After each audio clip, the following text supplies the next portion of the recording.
Hello friends, welcome to Lakshmi Iyer. நம்ம subscriber ஒருத்தர் இந்த டிசைனை வந்து ரீக்ரியேட் பண்ண சொல்லி கேட்டிருந்தாங்க. ஸோ அதுக்காக தான் இந்த வீடியோ.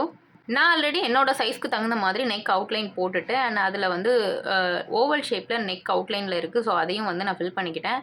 அண்ட் இந்த இமேஜ் வந்து பார்த்தீங்க அப்படின்னா பின் இன்ட்ரெஸ்ட்டில் நான் கொடுத்துருக்கேன். அதோட லிங்க் கீழே டிஸ்கிரிப்ஷனில் கொடுத்துருக்கேன். அதில் போய் நீங்கள் டவுன்லோட் பண்ணி இம்போர்ட் பண்ணிக்கோங்க. கேன்வா ஆப்பில் பின் இன்ட்ரெஸ்ட்லேருந்து டவுன்லோட் பண்ண இமேஜை இம்போர்ட் பண்ணுறதுக்கு முன்னாடி பேக்ரவுண்டை நீங்கள் ரிமூவ் பண்ணிக்கோங்க. அண்ட் ரிமூவ் பண்ணிவிட்டு இதில் உங்கள் டிசைனுக்கு தகுந்த மாதிரியான சைஸை ரீசைஸ் பண்ணிக்கோங்க. அண்ட் உங்களுக்கு தேவையில்லாத இமேஜை நீங்கள் க்ராப்பும் கூட பண்ணிக்கலாம். க்ராப் பண்ணிட்டு நீங்கள் கேன்வாவில் யூஸ் பண்ணிக்கலாம். ஸோ இந்த மாதிரி நீங்களும் உங்கள் டிசைனை நீங்களே ட்ரேஸ் எடுத்துக்கணுமா? நம்மக்கிட்ட கேன்வா ஆப்போட ப்ரீ ரெக்கார்டட் வீடியோஸ் பேசிக் வந்து அவைலபிளாக இருக்குது. வேணுங்கிறவங்க மேலே தெரிகிற வாட்ஸ்அப் நம்பருக்கு மெசேஜ் பண்ணி உங்களோட ப்ரீ ரெக்கார்டட் வீடியோஸ் வந்து நீங்கள் வாங்கிக்கோங்க. ஸோ அதுக்கப்புறமா உங்களோட டிசைனை நீங்களே கேன்வா ஆப் மூலமாக ட்ரேஸ் எடுத்துக்கலாம். நம்ம கிட்ட ஸ்டென்சில்ஸுமே அவைலபிளாக இருக்குது. வாட்ஸ்அப் நம்பருக்கு மெசேஜ் பண்ணி டிசைன் வாங்கிக்கோங்க. இந்த வீடியோ உங்களுக்கு பிடிச்சிருந்தது அப்படின்னா லைக் பண்ணுங்கள். சேனலை மறக்காமல் சப்ஸ்கிரைப் பண்ணிக்கோங்க. இன்னும் நிறைய கேன்வா ஃப்ரீ டியூட்டோரியல்ஸ் வந்துட்டே இருக்குது. தேங்க்யூ.